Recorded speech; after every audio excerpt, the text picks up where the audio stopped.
पर कुर्ला बस हादसा जो है उसमें मरने वालों की तादाद जो है वो लगातार बढ़ती जा रही है। कुर्ला में भयानक सड़क हादसा हुआ है। बेस्ट की बस बेकाबू हो गई और उसने कई वाहनों को कुचल दिया है और अब तक इस हादसे में 7 लोगों की जान जा चुकी है और करीब 49 लोग घायल हुए हैं। कई की हालत अभी भी गंभीर बनी हुई है और इसीलिए ये आशंका जाहिर की जा रही है कि मरने वालों का आंकड़ा जो है वो बढ़ सकता है। तस्वीरें भी आपको यहाँ पर हम दिखा रहे हैं कि किस तरह की हालत यहाँ पर हुई है गाड़ियों की, और ये वो सीसीटीवी फुटेज जिसमें बेकाबू बस जो है बेस्ट की वो नज़र आ रही है और वो जाती है और उसके बाद नियंत्रण जो है वो ड्राइवर नहीं रख पाता है।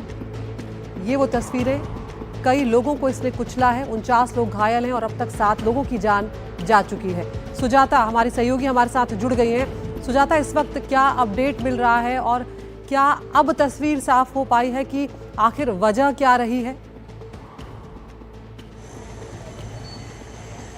बिल्कुल आदित्य, देखिए ये जो पूरा मामला है ये बीती रात 9:30 बजे का है, जिसके ठीक बाद जो ड्राइवर है संजय मोरे उसे तुरंत जेजे अस्पताल ले जाया गया जहां पर उसकी मेडिकल एग्जामिनेशन की गई। इसके ठीक बाद फिलहाल जो है एक एफआईआर किया गया है ड्राइवर के खिलाफ, जिसमें कल्पेबल होमिसाइड के तहत जो है ये एफआईआर रजिस्टर किया गया है। इसी के साथ अब तक जो मृतकों के आंकड़े हैं वो बढ़कर 6 हो चुके हैं और जैसे बीएमसी बता रही है लगातार कि बीती रात जैसे ही घटना के बारे में उन्हें जानकारी मिली वो तुरंत अपनी टीम के साथ यहाँ पर पहुंचे। आपको अगर यहाँ के मैं विजुअल्स दिखाऊं तो जो एक्सीडेंट था वो इतना तीव्र था कि यहाँ पर अगर आप देखें तो ऐसे पिलर जो सीमेंटेड पिलर थे वो भी टूटकर खाक हो चुके हैं और साथ ही कई सारी गाड़ियाँ, लगभग 5 से 6 रिक्शा और जो लोग चल रहे थे, क्योंकि मार्केट का इलाका है और यहाँ पर अक्सर शाम के समय जैसे ही लोग अपने काम से निकलते हैं तो इसी इलाके से वो बस डिपो की ओर जाते हैं और यहाँ पर जैसे लोग चल रहे थे तभी बस ने टक्कर मार दी और 50 से ज़्यादा लोगों को घायल कर दिया है।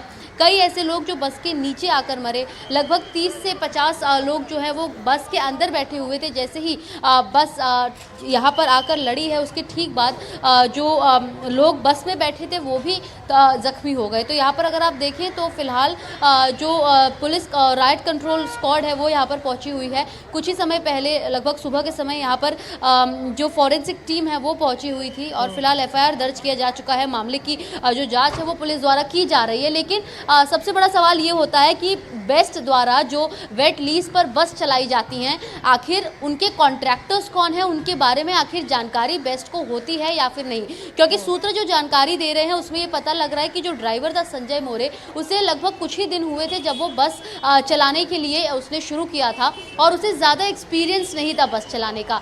बस चलाने का एक्सपीरियंस नहीं, और क्योंकि बेस्ट की जो बसें हैं वो भारी भरकम होती है, इस प्रकार के बड़ी वाहनों को चलाना और इस तरीके से बिना किसी जिम्मेदारी के, जिसके चलते इतनी बड़ी दुर्घटना हुई है। और शाम के समय 9:30 बजे जब सब लोग अपने घर जा रहे थे, एक 18 वर्ष का बच्चा भी जो है इसमें वो उसकी मृत्यु हो गई है। तो कहीं ना कहीं कई सारे सवाल खड़े हो रहे हैं जिसको लेकर जांच की जा रही है। लेकिन फिलहाल वो बस आखिर किसके अंतर्गत आती थी, किस कॉन्ट्रैक्टर के अंतर्गत आती थी, उसको लेकर जांच जारी है। और फिलहाल जो यहाँ के इस रूट के लोग हैं, जो ड्राइवर हैं, उनको हिरासत में लिया गया है और गैर इरादतन हत्या का जो है मामला उनके खिलाफ दर्ज किया गया है। लेकिन ये बताइए, क्या संजय बिल्कुल अपने सुध-बुध में थे या वो किसी इन्फ्लुएंस के चलते उनसे यह हादसा हुआ?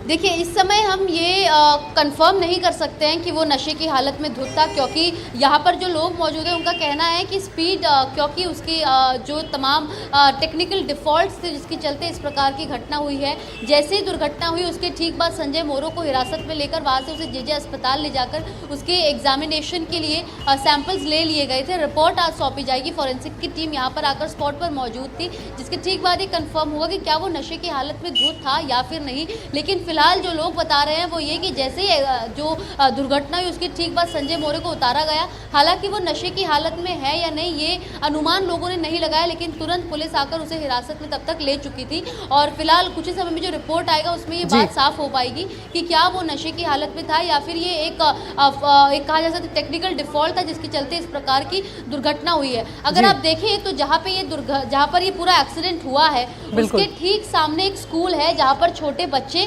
स्कूल जाते हैं। और अगर आप देखें तो यहाँ पर चाहे वो पहली से लेकर 5वीं तक के बच्चे स्कूल में पढ़ने आते हैं और शाम का समय था। लोग यही जो है इस बात की रहमत है कि यदि यहाँ पर ये दुर्घटना दोपहर के समय हो रही होती, बिल्कुल दोपहर के समय सुजाता, हुई रहती, तो कहीं ना यहाँ पर कहीं जिस तरह की ये जो, तस्वीरें सामने आई हैं वो कहीं ना कहीं परेशान करने वाली है। एक बहुत बड़ा हादसा हुआ, लेकिन अभी तस्वीर साफ होना बाकी है कि हादसा किस वजह से हुआ है।